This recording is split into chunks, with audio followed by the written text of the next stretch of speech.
Se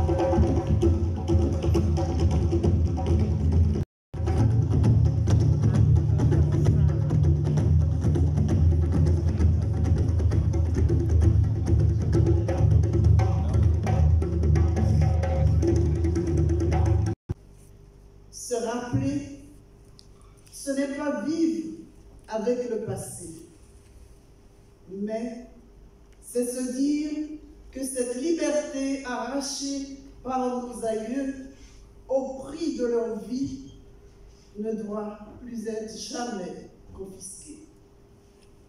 Cela m'amène à avoir une pensée pour tous ces jeunes, nombreux sont-ils, qui partent à l'aventure en laissant leur vie dans les océans à travers les continents. Mesdames et messieurs, à notre manière, vous l'avez sans doute bien compris, nous avons voulu donner un contenu symbolique et fraternel à cette journée, à l'image de la Côte d'Ivoire, notre pays d'accueil.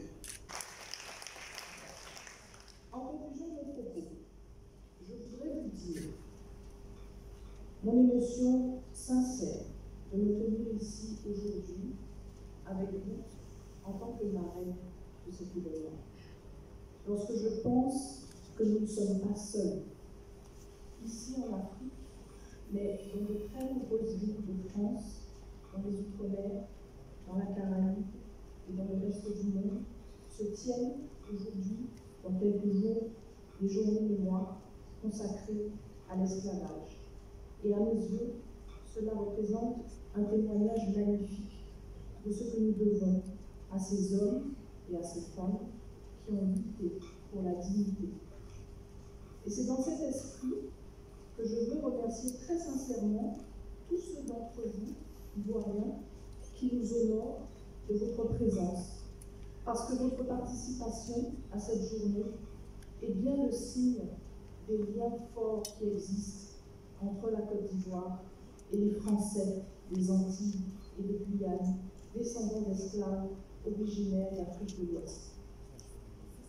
Nous l'avons vécu tout récemment en recevant les venus de Guyane, qui sont issus de descendants d'esclaves africains évadés des plantations au XVIIe et au XVIIIe siècle. Ils étaient venus à la rencontre des bonnies ivoiriens, et ces retrouvailles entre danses et cérémonies traditionnelles ont été une confirmation du déplacement de ces peuples. Madame la Présidente de l'Association des Antillais et Guyanais de Côte d'Ivoire, je souhaite donc longue vie à votre engagement et à celle de tous les membres de votre association. Une émotion qui est d'être aujourd'hui le représentant du siège ambassadeur de France en Côte d'Ivoire, M. Garçon, pour une journée mémoire riche de symboles. Cette journée nationale des mémoires de la traite, de l'esclavage et de son abolition est célébrée en France depuis 2006.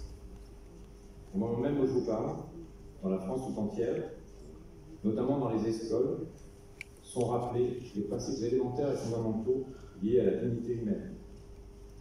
Comme il vous a été dit tout à l'heure, la France est le premier État, en 2001, qui a fait de la traite négrière et de l'esclavage des crimes contre l'humanité. Bonjour, je suis Madame Poupa, la présidente de l'Association des Antillais et Guyanais de Côte d'Ivoire. Nous venons d'ouvrir la journée mémoire, la journée de l'abolition de l'esclavage. Et nous, pour le moment, je pense que c'est une bonne, ça a bien commencé, parce que nous avons eu quand même pas mal de personnes importantes qui sont venues. Et vraiment, ça nous va donc. Cet après-midi, il va y avoir encore un film. Et puis, un conférencier haïtien, Enance Saint-Fleur, qui va venir pour la conférence. Il est déjà là, il est arrivé depuis le 8. Le sens de ces journées, c'est simplement pour nous remémorer ce qui s'est passé pendant la période d'esclavage. Et aussi pour honorer aussi ceux qui se sont battus et qui ont permis que nous soyons libres aujourd'hui. Donc c'est surtout le sens. Et puis pour montrer aussi aux jeunes qu'il faut que nous sachions exactement notre histoire, afin que nous puissions arriver à ne pas oublier et à faire en sorte que cette histoire ne se répète pas. C'est surtout le sens. Alors,